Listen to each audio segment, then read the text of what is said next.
क्या होगा अगर मैं आपको बताऊं कि दुनिया की सबसे खूबसूरत इमारतों में गिना जाने वाला ताजमहल सिर्फ संगमरमर की इमारत नहीं, बल्कि दर्द और प्यार से जन्मी एक कहानी है। एक ऐसा वादा जिसने इतिहास की सबसे महान इमारतों में से एक को जन्म दिया।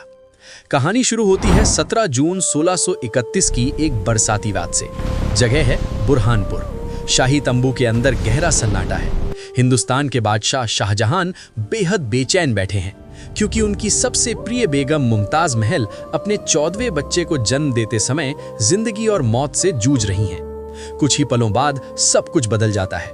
मुमताज महल इस दुनिया को अलविदा कह देती हैं। उस रात बादशाह का दर्द इतना गहरा था कि उन्होंने एक ऐसा मकबरा बनाने का फैसला किया जिसे देखकर पूरी दुनिया प्यार की ताकत को याद रखे। करीब 1 साल बाद आगरा में बादशाह के दरबार में दुनिया भर के मशहूर वास्तुकार बुलाए जाते हैं। कई नक्शे पेश होते हैं, लेकिन किसी में भी बादशाह को वो एहसास नहीं मिलता जिसकी उन्हें तलाश है। तभी एक वास्तुकार आगे आते हैं, उस्ताद अहमद लाहौरी। उनका डिजाइन बाकी सबसे अलग था। ऐसा लगता था जैसे जन्नत की तस्वीर को धरती पर उतार दिया गया हो। 1632 में निर्माण शुरू होता है। हजारों कारीगर और मजदूर दिन रात काम में जुट जाते हैं।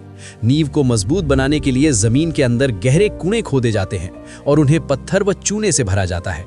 इसके बाद राजस्थान के मकराना से शुद्ध सफेद संगमरमर मंगवाया जाता है, जिसे सैकड़ों हाथियों के जरिए आगरा लाया जाता था। सिर्फ संगमरमर ही नहीं, बल्कि इस इमारत को सजाने के लिए कई देशों से कीमती पत्थर भी लाए गए। फिरोजा, लैपिस लाजुली और मूंगा जैसे रत्न। दीवारों पर कुरान की आयतें उकेरने का काम मशहूर कलाकार अमानत खान शिराजी को दिया गया, जिन्होंने ऐसी कारीगरी की कि नीचे से देखने पर हर अक्षर बिल्कुल बराबर दिखाई देता है।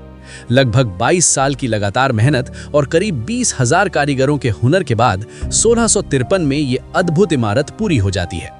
आज यमुना के किनारे खड़ा ताजमहल सिर्फ एक मकबरा नहीं है। सुबह की धूप में गुलाबी, दोपहर में चमकदार सफेद और चांदनी रात में सुनहरा दिखने वाला ये स्मारक आज भी दुनिया को याद दिलाता है कि सच्चा प्यार वक्त से भी ज्यादा मजबूत होता है। और शायद इसी वजह से सदियां गुजर जाने के बाद भी ताजमहल मोहब्बत की सबसे बड़ी निशानी बना हुआ है।